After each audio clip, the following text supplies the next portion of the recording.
Hi, I'm Bridget, and this is 5 Minutes With. We're here today with Victoria Balentine from Shady Farm, and we're leading into goat birthing season. So We are. Victoria's going to tell us a little bit about who she has here and what's happening on the farm. Well, we're a goat farm, but we also do goat yoga. And we make cheese. And one thing sometimes people don't realize is that the only way to have milk and cheese is to have babies each year. So each year we have what we call kidding season, which is when all the babies are born. And then we keep them for goat yoga over the summer. We make lots of beautiful artisanal cheeses. And then in the fall we rent a boy and he comes by, gets everybody pregnant again, and then we start the whole thing over in the spring. And when are you expecting the babies to arrive? April 2nd, 3rd, 8th, and 20th.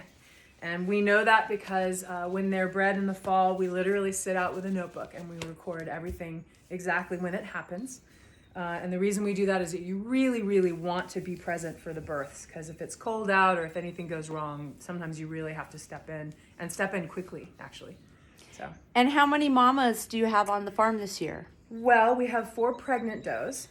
We wanted to have 6, but 2 of them didn't take. So that's kind of a bit of a bummer, because that means we're going to have less milk. But 4 is enough for what we want to do. Can I tell you a little bit about their milk, actually? Yes, please. So these are Nigerian dwarf goats. So Nigerian dwarf goats have the highest butterfat content of any creature other than one particular type of a sheep or a water buffalo. So what that means is that their milk is incredibly buttery, incredibly sweet, and makes incredibly good cheese. So the cheese we make here is unbelievable, and it's partly the technique, but it's mostly just what we start with, which is exquisite milk. And how many babies are you expecting? 12. Great. And of those mamas, how much milk will you get this year? Oh, that's a really good question. Everyone's going to milk a little differently. I have 2 first fresheners. That means this is their first year milking. They do that. That's Cookie, by the way. Hi, Cookie. She's incredibly sweet.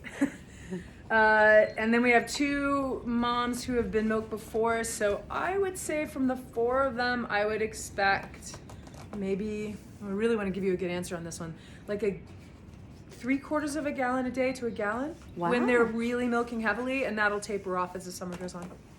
And tell us about your goat yoga program. Oh, goat yoga is the best.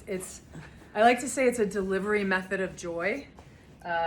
It's basically doing yoga with little baby goats jumping all over you. It's the cutest thing. I don't know that there's been a class that's gone by that someone hasn't at some point said, this is the best experience of my life. Like, it's really, really sweet. We have an adorable website. It's woodstockgoatyoga.com. We have some really cute goat videos.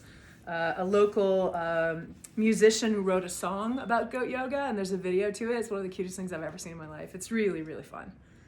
And it's a great farm income, actually. So a lot of small farms really struggle to make ends meet. And the goat yoga, it's considered ag tourism, agricultural tourism. But the goat yoga is an incredible yoga stream of, what word am I looking for? Income stream. Thank you, income stream. It's a great income stream. We need income streams. For a small farm. That's just it's really helpful, so it can help the farm pay for itself. So it's not just a money pit, or it might even make a profit. Yay. And what other animals do you have on the farm? We don't have a lot going on. We've got 2 dogs, 10 chickens, and 11 goats right now. And in a few weeks, we'll have 22 goats. We hope to start a meat bird operation as soon as next year.